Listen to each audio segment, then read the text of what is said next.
All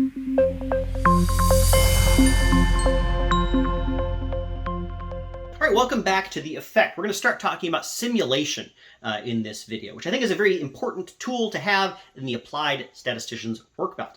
So what is simulation? Simulation in the context of what we're talking about here is when we generate our own data, typically using some sort of random number generator, and then we apply our methods to that data and see what the result is. So why would we do this? Well, generally we want to know whether our methods work or not. I've been telling you a lot of things about what certain methods do or don't do, or when they perform well and when they don't perform well. Well, how would you be able to check something like that for yourself? Well, you could try to write a statistical proof using the estimator that I've provided to you and figure out what the properties of that estimator are in mathematical terms. But that sounds very difficult, and also it's not quite as intuitive, right? I feel like when you write a proof, sometimes you can get to the answer, but unless you're really, thinking math in your head as a language, it can be difficult to really understand it on a gut level. Whereas running a simulation is something that you can do yourself and check what properties particular estimators have.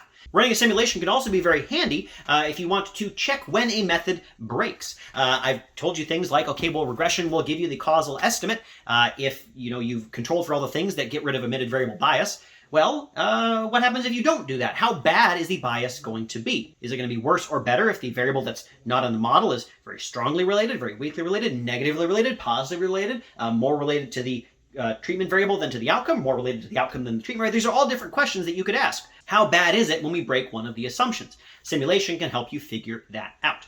The other nice thing about simulation, as opposed to just trying a method on some real data, is that you can pick the truth because you are going to be generating the data yourself. So you know what the right answer is, which is rarely a case in actual data. You know what the right answer is going to be, and so when you apply your method, you know what answer it should be giving you if it is working properly. And if you get a different answer, then you know that there is something broken about your method, and that whatever data you've given it is not a good setting to apply that particular method in. So simulation is really good to be able to start breaking things in your data. Maybe start with a data set that satisfies all the assumptions that a particular estimator has. Things like assuming that your model is linear, assuming that you've controlled for everything, and seeing if it works there. And if it does, then start breaking things one at a time. Maybe make one of the true model P features nonlinear, and then see if a linear model is really wrong, or if it seems to still work okay anyway. There's a lot of cases in statistics where we can break an assumption and it makes things wrong, but only by a little bit.